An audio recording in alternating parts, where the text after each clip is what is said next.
What up, watch peeps? So you're asking yourself, which Doxa should I buy?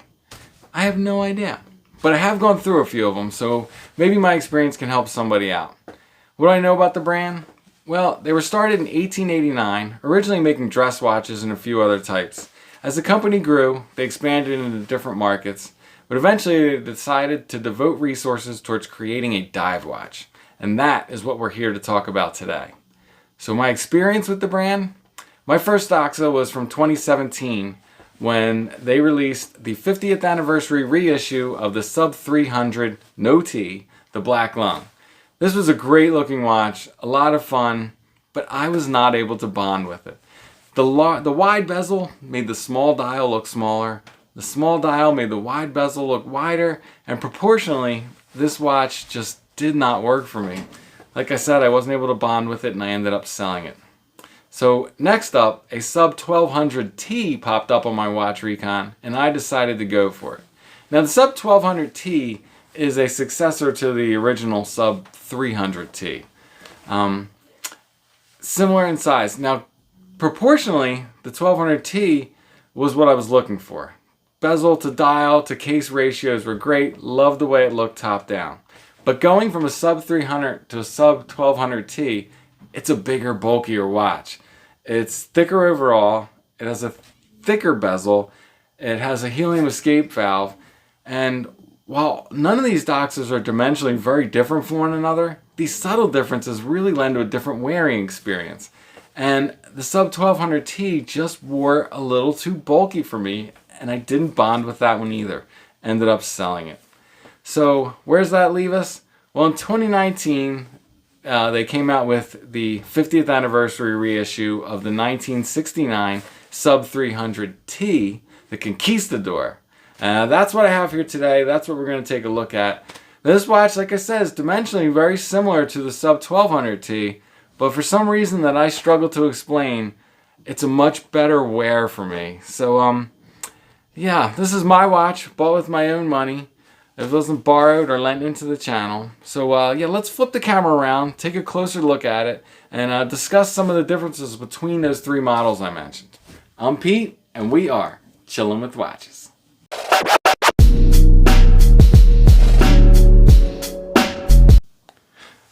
Okay, no real wrist shot today as I am wearing the watch that we are going to be talking about. So, the Sub 300T. Let's talk real quick about the history of the Sub 300T. The first 300T was known as the Conquistador and came out in 1969. Production ran until 1977. My understanding is that it was replaced with the 600T and then eventually the 1200T. 25 years after the original, in 2002, there was this strange looking 300T reissue that came out with this sort of integrated lugs. You can see it in this picture here. We didn't get another 300T until 2019 when this 50th anniversary reissue came out, much truer to the original Conquistador. Now the Black Lung might get all the hype, but the 50th 300T has a pretty cool history too. Peep this. In 1969, when Doxa introduced this watch, it was the first watch equipped with a helium release valve that was available to the general public. And it was the pro dive watch to have at the time. That helium release valve is believed to have been co-developed by Doxa and Rolex in 1967. Rolex actually fitted some 5513 Submariner prototypes with that valve. Also, the 300T Conquistador is the watch worn by Clive Cussler and his character Dirk Pitt. So, pretty cool. Let's go over the specs. This watch is currently available from Doxa for $18.90 US. The dial layout is standard Doxa affair. It has an ETA 2824 movement, a 6mm crown. As you can see, it's like a coin edge with breaks in it. It's a pleasure to manipulate, very easy to grip, no problems with that whatsoever. Now, compared to the original 300T, which was 45mm wide and 45mm lug to lug, the original was squarer, I guess you would say. This watch is 42.5mm wide, 44.4mm lug to lug. The original was 13 millimeters thick. This one is 13.7 millimeters thick. They both had 20 millimeter lug width. This one has a flat sapphire crystal with inner AR. The original had a flat crystal, but it was not sapphire. This reissue has a whopping 1,200 meters of water resistance. And if you look at the case profile, that is really what these Doxas are known for. This case shape just really hugs the wrist. Very comfortable to wear. As you can see, it has a signed crown with a enamel painted jellyfish logo. It does not have drilled lugs. The case sides are polished. The case tops are brushed, circular brushed.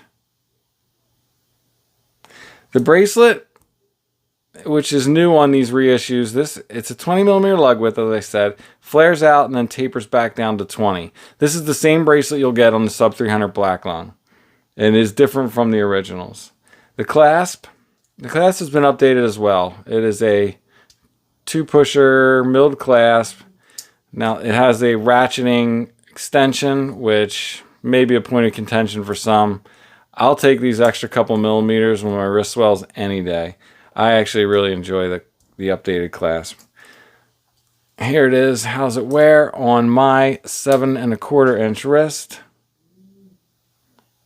I think it wears really well. The size is not an issue whatsoever. I think you can go down to, I don't know, 6 3/4 or so and still not have any issue whatsoever, maybe less.